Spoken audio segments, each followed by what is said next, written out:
I know you've got to be tired of hearing about prodigy stories and people who become massive successes before the age of 25. You've seen the 40 under 40 list and you feel nervous as the time creeps along closer to the big 40, but you're no closer to doing something extraordinary than when you were when you graduated from high school. But what if I told you that by following the lessons from an ancient book on swordsmanship, anyone can master any skill so that you not only catch up, but you leave everyone behind? I know it's a bold claim, but I'm confident that if you follow the 6 principles I lay out in this video, you can shoot above the 90th percentile in any domain or discipline you desire. And what makes me so confident in that assertion? Well, I've done it in 4 completely different disciplines. I was a Pennsylvania Golden Gloves national champion and nationally ranked amateur boxer who went on to have a 13 1-1 record despite not taking up the sport until I was 22. I've learned Spanish to a B1 level despite not studying the language until I was 26.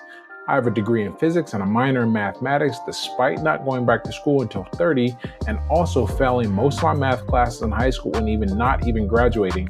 And less impressively, I've got my peakchess.com rating to 1850, although lately it's tanked a little because I thought I was good enough to play with my toddler son running around in the background.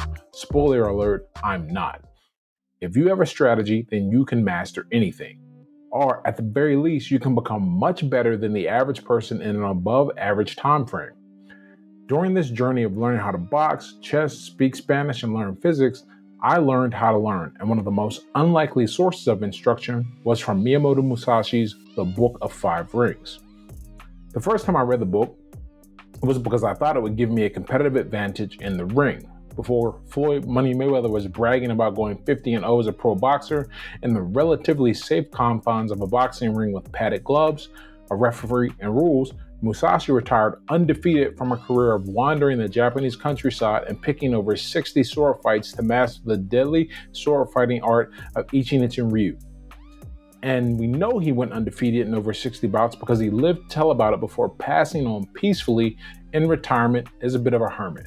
But there was more to Musashi's life than just taking names and kicking ass. He also practiced a wide variety of arts, including painting, sculpture, calligraphy, poetry, Zen meditation, and Buddhism. Musashi understood that how you do one thing is how you do everything. I've seen people hate on that quote and call the idea ridiculous. Like, come on, man, how I shower has nothing to do with how I drive my car, and it has nothing to do with how I talk to girls. And they're right, they are completely different activities. On the surface, these things don't seem to make much sense. However, your mindset, personality, and approach to challenges all come together to give you a general style for accepting new, difficult things.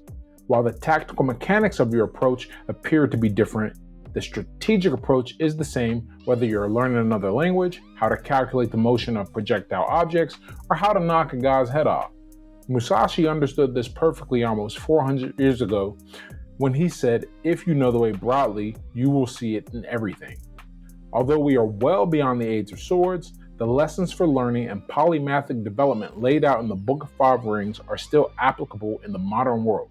Perhaps even more so now because there is just as much to learn, but the world has become far more complex than it was 400 years ago. One of the most surprising and interesting applications is how we apply these concepts to learning and goal attainment. In this video, I'll be covering the 6 key ideas from the Book of Five Rings and how you can use those to learn and accomplish anything you want. And if you stick around to the end, I'll tell you the one thing you need to have a massive advantage in any endeavor that I think even the great Musashi missed. So let's get into it. The first lesson comes before you even start to learn something new and requires understanding something fundamental about developing a strategy. Musashi talks about the way in various contexts throughout the Book of Five Rings. When Musashi speaks of the way, he is referring to the way of strategy. Now, in common, everyday colloquial speech, people use the words strategy and tactic interchangeably, but our discussion requires a bit more precision. Strategy is the overall plan you'll use to achieve a goal. Tactics are the method for achieving that plan. Language learning is a great place to see this difference. Let's say your goal is to speak Spanish. One aspect of your strategy for achieving this goal is to increase your comprehension of spoken Spanish. Because after watching your children learn how to speak, you realize they can understand you long before they could speak to you. Therefore, you believe that developing the ability to understand is crucial, so you build your strategy around that. The tactics for achieving this goal in Spanish might be to listen to Spanish music and dictate the words you hear, or to watch a Spanish telenovela with a notepad. Strategy is the ability to plan for the future in such a way that you can maximize any benefits and minimize any losses.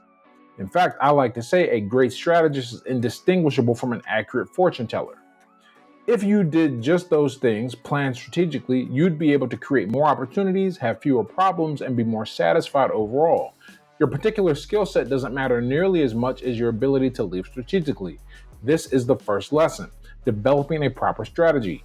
An interesting result of this approach to life is that you stop fearing many things, namely failure.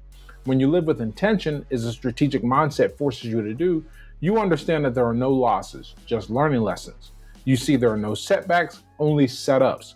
You come to realize that one of the most powerful ideas you can harbor is that given enough time, you can learn anything as long as you stick to the strategy you develop. And from that strategy, then you can determine your tactics. You can figure out how you accomplish your strategy, what does success look like, and develop a practice or training routine that is optimized around your specific strategy. If you live strategically, it's very difficult to have any problems. At the very least, it becomes nearly impossible to be surprised by them. But even with a good strategy in place, it won't do you any good if you don't avoid a massive potential pitfall in your strategic learning journey. When you do something as serious as sword fighting to the death, it becomes very easy to tell who has skill and who is just posturing. In Musashi's day, there was no Instagram to capture every training session.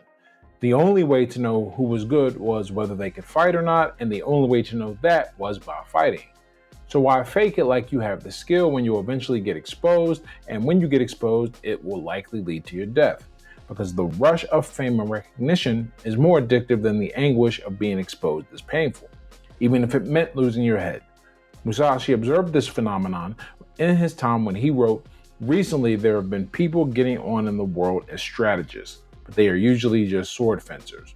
Referring to them as just sword fencers was Musashi's way of calling these would-be strategist posers. This brings us to the second lesson of strategic learning: doing the work that matters, not just the work that looks good. Musashi speaks often in the Book of Five Rings about the problem of favoring one weapon. When a fighter would do this, it reduced his effectiveness if he didn't have that weapon, and it made him shy away from situations where he wouldn't be able to use it. Relying on one weapon and becoming a one-trick pony meant that these warriors hadn't embraced strategy. They only embraced the tactics that allowed them to demonstrate skill with that particular weapon in a relatively limited surrounding. This lesson is pertinent for modern times. If you only lean on your strengths and avoid developing your deficiencies, you'll have set up your whole life to avoid your weaknesses, and you'll only put yourself in situations that favor your strengths. While this can work for a little while, eventually your weaknesses will be exposed. Now, this happens to everyone, but when it happens to someone who is intentionally avoiding working on their weak areas, it is particularly devastating. Not only is it embarrassing, it can wreck your confidence to the point where you won't ever try again. By trying to look good, you'll never actually become good enough. You'll never become a sword master. You'll just be a fencer when you're inevitably placed into a situation where you're expected to perform to the level that your abilities present themselves as, and you'll fall on your face. If you never do the work of becoming a real sword fighter, you'll always be just a sword fencer, and your fear of being exposed will keep you from actually learning how to handle yourself. This is always bad enough, but it will prevent you from taking advantage of the third strategic lesson. However, before we go any further, I invite you to check out my free ebook, The 5 Pillars of Learning Mastery. In this free ebook, I cover the 5 pillars I use to help myself learn math, physics, boxing, and Spanish. I also go over the methods I use to help struggling high school students pass physics, chemistry, and even AP calculus. These are the same methods I use when I'm coaching fighters at the gym, or even just giving simple but helpful life advice to help people struggling with interpersonal problems. Hell, these learning methods even helped me to get sober after multiple failed attempts. If you had told 20-year-old me, an alcoholic who failed high school and community college, couldn't speak a lick of Spanish, and who had never set foot in a boxing ring, that I'd get a 99 on the ASVAB, earn a scholarship to study physics, tutor kids in that subject, and win a national title in boxing, I would have laughed in your face. But here I am. You can get the free ebook at the link in the pinned comment of this video. Let's continue. Teachers need students just as much as students need teachers. You can't be a teacher without a student, and you can't be a student without a teacher. It doesn't matter what the nature of the student and teacher relationship is. The fact remains that they both need to exist, the student and the teacher. Musashi recognized this when he says in the Book of Five Rings, the teacher is as a needle, the disciple is as a thread. Just as the needle gives the thread purpose and direction, the thread does the same thing for the needle. The third strategic learning lesson is this: if you want to learn something better, attempt to teach it. It will very quickly humble you because as you develop mastery, you tend to forget what it was like to not know something. This is called the curse of knowledge. Formally, the curse of knowledge is a cognitive bias where someone who is knowledgeable about a topic has difficulty imagining what it's like to not have that knowledge. If you want to be a better teacher, never forget what it's like to be a student. The best way to accomplish this is to learn a new skill occasionally. This will keep you humble, and that humility will serve you for implementing the fourth strategic lesson. In the age of outsourcing and virtual assistants, there is the popular idea that you should only focus on your strengths and outsource everything else. While I don't necessarily disagree with this idea, I think that it should only be implemented after you've gained enough knowledge in a domain to at least know if someone else is doing a good job. One reason I haven't outsourced any of this YouTube process yet compared to how I do things on my website is that I don't fully understand enough of this platform to spot a hustler. Or, if I'm going to give them the best intentions possible, I don't know enough to know if they can do a good job. This protects me from wasting time and money and from possibly being outright taken advantage of.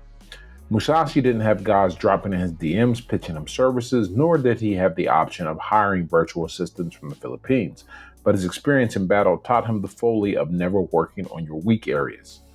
Musashi says, you should not have a favorite weapon. To become overfamiliar with one weapon is as much a fault as not knowing it sufficiently well. You should not copy others, but use weapons which you can handle properly. It is bad for commanders and troopers to have likes and dislikes. These are things you must learn thoroughly. And this is the fourth strategic learning lesson. Work on your weaknesses until they're no longer liabilities, and work on your strengths until they alone can carry you. It's dangerous to neglect any aspect of your development. This leads to a fundamental imbalance that leaves you vulnerable. You must strive to develop yourself as evenly as possible because you're only as strong as your weakest point and only as disciplined as your most tempting vice. Also, keep in mind that the difficulty of a task is irrelevant if it's vital to your success. When you remember this, the last two lines of this Musashi quote take on additional relevance. How you feel about something, positively or negatively, should not affect the energy you put forth into accomplishing or attaining the goal. The insistence on things being enjoyable is at least a major weakness and at best a fatal liability. Now, this mindset shift might be difficult for someone to implement, but the fifth strategic learning lesson gives us a method for changing how we approach difficult problems. Just because you have eyes doesn't mean you really see any more than having ears means you can actually listen. Now, anyone who isn't blind or deaf is capable of seeing or hearing. But to truly make sense of the world around you, you must perceive and listen. In the Book of Five Rings, Musashi notes that perception is strong and sight is weak. And this is not just a semantic difference. If you are considered perceptive, then you're capable of seeing more than what other people see. And if you're a good listener, you absorb more from the same conversation than other people do.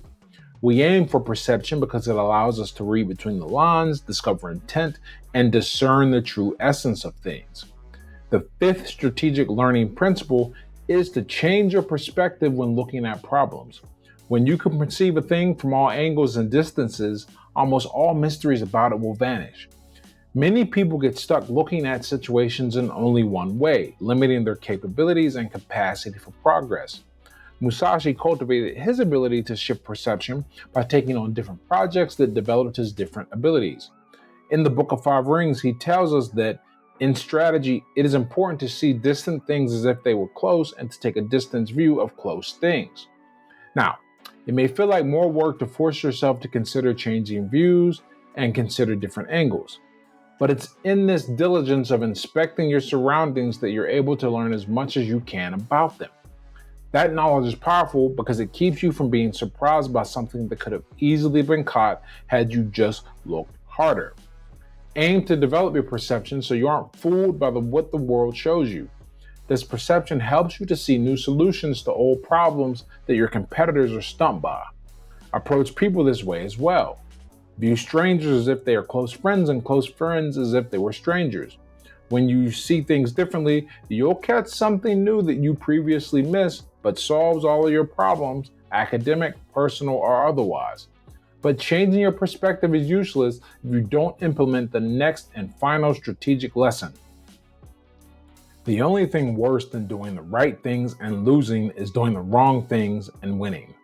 You may attribute your success to your own efforts when the reality is that you just got lucky, but you won't see it that way. In psychology, this is known as self-serving bias. It's the idea that you see all of your successes as the result of skill and your failures as the result of luck. This is dangerous because it distorts reality and will cause you to overestimate your abilities, underestimate your opponents, and completely ignore any chances you have to improve. Musashi won over 60 sword fighting battles, many against skilled opponents, because he conquered the tendency to overrate his skill level and neglect practice. He warns others of this folly when he says, "Even if you kill an enemy, if it is not based on what you have learned, it is not the true way." This is a brutal lesson of self-serving bias and the sixth strategic learning lesson. Never neglect the process. Musashi is telling us that it doesn't matter if you have a favorable outcome if you attain it following the wrong process. At best, you are victorious despite committing many errors. At worst, you got lucky and you'll misinterpret that for skill. When I was an adult teaching myself the math necessary to get a physics degree, I could simply look up the problems and the answers. This could have made me lazy and allowed me to overestimate how strong my math skills actually were. So instead, I made sure that I worked through the process, solving the problems in ways that guaranteed I actually knew what I was doing. I used a similar technique in Spanish to create different ways to express the same idea. This kept me from believing that my memorized responses indicated how well I understood the language. Now, the former condition is fixable. However, if you misinterpret luck for skill, you will really think your skill level is higher than it actually is, and you will be destroyed when real competition shows up. Refining the process tends to produce refined outcomes, but the inverse doesn't tend to be true. These are excellent lessons for learning, but Musashi misses the human element in his analysis. His prescriptions are based on the ideal student warrior. This makes sense given that Musashi was a bit of a free agent. While he fought in battles alongside military commanders, he was never a commander himself, so he was never forced to learn the intricacies of human behavior.